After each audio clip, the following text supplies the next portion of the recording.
I'm Paul Holba, I'm Senior Vice President and Chief Investment Officer at Empire Life Investments.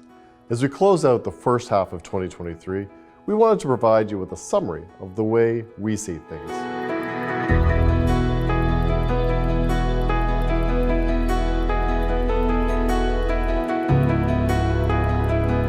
73% of the S&P 500's returns in the first half of the year can be attributed to the performance of a small group of stocks known as the Magnificent Seven stocks. That's Apple, Microsoft, Nvidia, Amazon, Meta, Tesla, and Alphabet.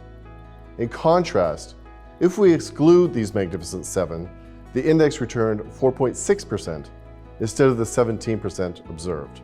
The level of market concentration is also worrisome, but of every dollar invested in the S&P 500 index, almost 28 cents flowed directly into these 7 companies.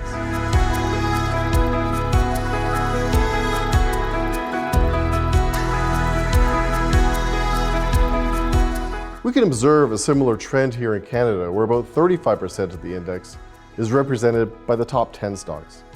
It is unlikely for this level of concentration to persist over an extended period.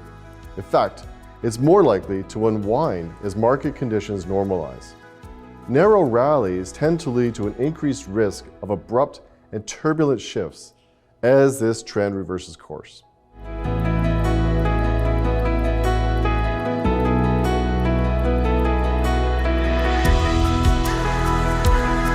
Both the Bank of Canada and the US Federal Reserve have started slowing down the pace of rate hikes. However, if we continue to see strong economic data, there's an increased likelihood of interest rates staying higher for longer. Earlier expectations for interest rate cuts before the end of the year have waned. As a result, short-term bond yields continue to rise, while long-term yields remain relatively stable, causing the yield curves in Canada and the US to reach their most inverted level in decades. In the first half of 2023, the Canadian bond market recorded a 2.5% gain, with investment-grade corporate bonds slightly outperforming both government bonds and high-yield corporate bonds.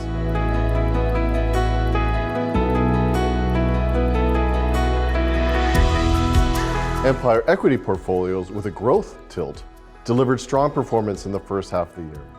This success can be attributed to a diversified investment strategy that included not only the tech stocks poised to benefit from AI, but also a wider selection that have shown recession resilience. As a result, our multi-strategy growth funds have been top performers. Value portfolios focused on quality maintain a defensive positioning. While this has impacted short-term performance, we expect this diversified strategy will help reduce risks related concentrated holdings and provide exposure to a broader range of long-term opportunities. Fixed income portfolios have had a slightly shorter duration that we have gradually been adding to. There are opportunities in higher quality short-term corporates as we monitor positioning for yield curve steepening.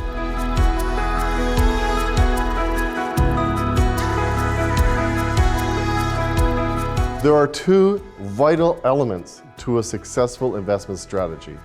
First, active management at the security level, and second, active asset allocation.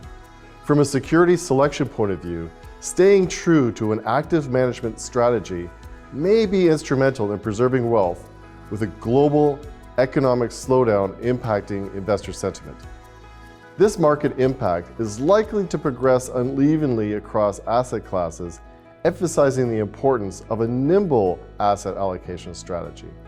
For example, on a year-to-date basis, Empire Life's asset allocation gift returned 4% gross of fees, but the performance of its underlying components varied widely, from international equities gaining 7.2% to bonds gaining 2.6%.